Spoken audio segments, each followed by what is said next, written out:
DKI Jakarta kembali menduduki posisi pertama sebagai kota dengan kualitas udara terburuk sedunia. Tingkat polusi udara berada pada level yang tidak sehat. Dan kita akan membahas sore ini dengan pengamat pakar tata kota kita. Ada Kang Yayat Supriyatna. Assalamualaikum, selamat sore Kang Yayat. Selamat sore, Assalamualaikum Mas Juno. Apa kabar Kang? Baik, agak batuk nih kena agak polusi. Batuk, iya. Saya juga nih agak flu, oke. Tapi Kang, ini banyak dikeluhkan orang ya. Sebenarnya kita tahu bahwa permasalahan ini hampir tiap tahun selalu ada, terutama di musim kemarau. Dan ini juga jadi PR kita, bagaimana sebenarnya tidak pernah tuntas. Kalau secara umum dulu, Anda sebagai pakar tata kota Kang, apa yang salah di sini? Apa yang tidak pernah kunjung diperbaiki? Komitmen dan konsistensi. Itu yang tidak pernah dijalankan secara maksimal. Contoh uji emisi. Uji emisi itu udah 10 tahun lebih digaungkan. Bahkan kalau tidak uji emisi, tidak pakai stiker, tidak dapat tempat parkir di Jakarta. Efektivitasnya tidak berjalan. Bahkan di mana bengkelnya, di mana tempatnya, itu seperti kaset kusut aja, bolak-balik wacana. Itu konsistensi dan komitmen yang tidak sepenuhnya dijalankan. Kedua, penggunaan public transport. DKI ini sudah mencoba untuk memaksimalkan integrasi, tetapi tidak terintegrasi dengan wilayah sekitarnya. Nah, bagaimana orang dari Bekasi, orang dari Depok, ingat loh, data menunjukkan pengguna sepeda motor tertinggi dan terbanyak itu 1 dari Depok, 2 dari Bekasi. Kenapa mereka datang ke Jakarta? Karena itu tadi, rumahnya di pinggiran, bekerjanya di tengah pusat kota, karena tinggal di tengah kota sangat mahal. Otomatis pilihannya menggunakan sepeda motor. Itu strukturnya nggak bisa dirubah. Apapun kata Pak Bu Menteri Lingkungan Hidup, ini jumlah sepeda motor itu demikian banyak, karena tidak ada pilihan. Kecuali tadi, dengan cara memaksimalkan kerja dari rumah atau kerja dari berbagai tempat. Jadi skenario-nya banyak praktis-praktis gitu. Kalau sebelum ke skenario yang lebih detail tadi yang disebutkan 4-in-1 lah, work from home lah. Kalau ada blaming ke area lain, misalnya manufaktur industri, Kang Yayat, Anda melihat ini juga seperti apa? Saya sebetulnya agak protes ini. Kenapa yang dikorbankan masyarakat umum? Jadi kita harus bekerja dari rumah, menggunakan masker, naik public transport, kerjanya diatur. Tapi industrinya didiemin aja tuh. Solusinya, jadi kawasan-kawasan industri di sekitar Jakarta yang menggunakan energi batu bara, kemudian menggunakan power plant-nya dengan, saya tidak tahu filternya bagus atau tidak ada rekayasa ke situ. Selalu dikatakan yang salah adalah jumlah sepeda motor yang terlalu banyak. Coba cek dari ini. Jadi kita petakan, kalau sumber utamanya di sektor industri, manufacture, terkait dengan power plant yang menggunakan energi batu bara karena dianggap paling murah, kalau digunakan filter saringan baru dikurangin, berapa efektif bisa mengurangi polusi yang terjadi? Yang kedua, kalau misalnya dari motor, apa yang harus dilakukan? Jadi yang tenang-tenang aja ini adalah industrinya. Jadi pertanyaannya, ketika industrinya tidak disentuh, tidak ada kontribusi, tidak ada tanggung jawab, ini akan jalan terus. Dan kita tahu juga Kang Yayat bahwa ada data bahwa bagaimana sebenarnya polutan ini dibawa ke Jakarta ya melalui udara dari memang wilayah-wilayah yang tadi kawasan industri ya Kang ya. Jadi sulit untuk dibantah sebenarnya. Pertama begini, Jakarta kiri kanan itu dikepung. Dari Jakarta ke arah Merak itu banyak kawasan industri. Dari Jakarta ke arah Cikampek sampai Cikarang itu kawasan industri sepanjang jalan.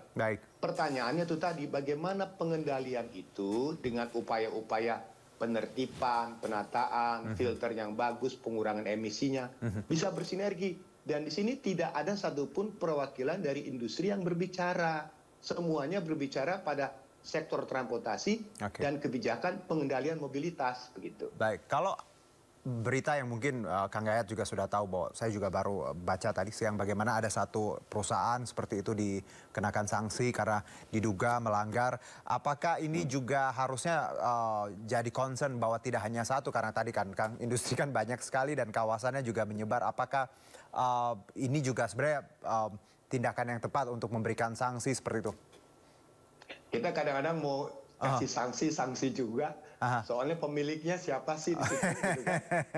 Kedua, gitu ya, kalau dilakukan audit, audit, berapa besar yang diaudit dan petakan sebetulnya siapa sumber pencemar utamanya gitu. Kalau pencemar utamanya sudah diketahui dan punya kontribusi besar, coba dilaporkan. Yang sekarang kan yang terjadi tidak ada satupun laporan dari sektor industri, dari power plant-nya atau pengiriman. Saya terus terang aja, ada kasus penelitian yang dilakukan oleh mahasiswa saya di Marunda.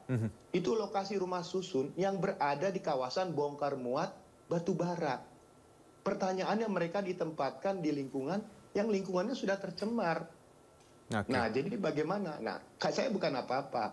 Khawatir kalau Jakarta ini terus-terusan masuk peringkat besar dunia, dia akan menjadi kota yang dihindari, didatangi oleh para wisatawan untuk event internasional. Apalagi nanti kalau jadi Piala Dunia U17.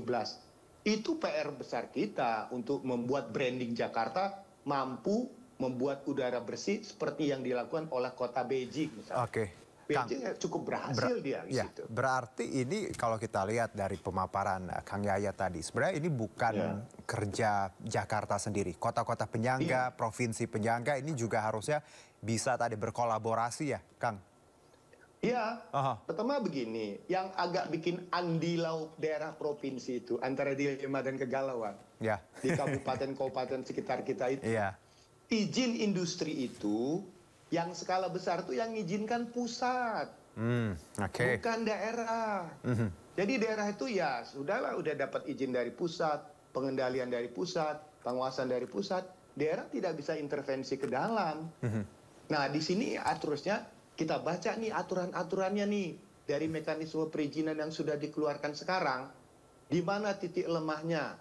Yang paling menarik adalah ketika kita demi mengejar investasi begitu mudah memberikan izin, yuk sama-sama kita cermati di mana kelemahan izin ini yang berimplikasi kepada polusi. Terus terang aja investasi naik, pendapatan naik, tapi ujung-ujungnya nanti habislah energi dan uang pemerintah untuk mengobati masyarakatnya. Jadi produktivitas selamanya turun. Jadi satu-satunya cara, yuk kita minta kerjasama antara pusat dengan daerah, kita audit ini kira-kira yang punya potensi yang dianggap sumber pencemaran. Seperti tadi, power plant kalau dianggap itu sebagai pencemar utara. Kedua, yang ketiga itu tadi, ada nggak upaya untuk rekayasa cuaca dalam waktu dekat? Agak susah karena musim kemarau. Karena kita tahu bahwa ini salah satunya tadi musim kemarau, polutannya tidak tercuci, terbasuh seperti itu ya, Kang. Ini memperparah keadaan yang memang sebenarnya sudah buruk. Kalau mungkin kita bicara ada banyak option, pilihan, Kang Yayat, ada 4-in-1, menanam pohon, WFH, mobil listrik electronic vehicle. Mana option yang mungkin benar-benar bisa membantu sebenarnya? Yang paling lemah dan selemah-lemahnya iman tuh work from home. Dan kita pada umumnya tidak berani belajar ketika ada musibah COVID. Betul. Paling efektif, Jakarta pernah keluar dari 10 besar kota yang bermasalah. Jakarta langit biru terjadi, traffic lancar di mana-mana karena COVID. Nah, apakah pencemaran udara ini sama nggak dengan COVID? Sama. Ini agak emosi nih ya, sorry. Nggak apa-apa, Kang. Tapi kan emosinya baik. Jadi menurut saya, kalau misalnya pencemaran ini sama dianggap sebagai dengan COVID, ini bencana kesehatan, yuk berani. Ini kan baru rencana tanggal 28 Agustus, ketika work from home akan diberlakukan untuk ASN DKI. Artinya apa? Masih mundur-mundur lagi nih. Pilah-pilah dari mana mulainya? ASN, kantor kementerian, atau dari mana? Padahal Jakarta dari dulu niatnya untuk mengatur jam kerja aja nggak jalan-jalan sampai sekarang. Berarti mungkin solusi jangka pendek WFH ini paling baik lah, Kang, ya, kalau kita lihat ya. Iya, karena nanti mohon maaf kalau misalnya 4-in-1 nanti pengawasannya bagaimana, mengendalikan bagaimana, nanti ujung-ujungnya biaya operasional lagi. Polisi kalau mobil listrik agak mahal ya, Kang, ya?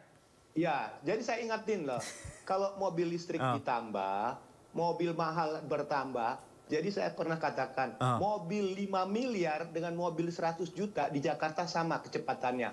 20-30 km sama-sama macet. Jadi artinya kita harus mencari jalan yang terbaik. Tadi dengan WFA kita bisa lakukan, misalnya dengan cara mobilisasi, memperbaiki sinergi angkutan umum antar Jakarta dengan sekitarnya diperbaiki. Kemudian juga ada upaya bagaimana ya memaksimalkan upaya-upaya untuk mengurangi kegiatan-kegiatan di luar lapangan. Jadi maksud saya ini cara yang paling jangka pendek dan paling mudah untuk dilakukan tanpa terlalu banyak implikasi. Karena kita sudah punya pengalaman di situ. Baik. Kang Yayat, terima kasih atas insight-nya ya, walaupun singkat tadi sangat kita bisa pahami bersama bagaimana sebenarnya ini kan berulang ya Kang, tiap tahun saya juga sempat ngobrol sama Kang Yayat, pernah ini juga tahun yang lalu. Ini CLBK menurut saya. Aduh. Cucian lama belum kering. Siap, Kang Yayat. Hatur nuhun, terima kasih atas waktunya. Sehat-sehat ya, insya Allah ada perbaikan dari banyak stakeholder ya, tidak hanya provinsi tapi pusat juga punya andil dalam perbaikan kualitas udara di ibu kota. Terima kasih, Kang Yayat. Sama-sama, terima kasih Mas Juno.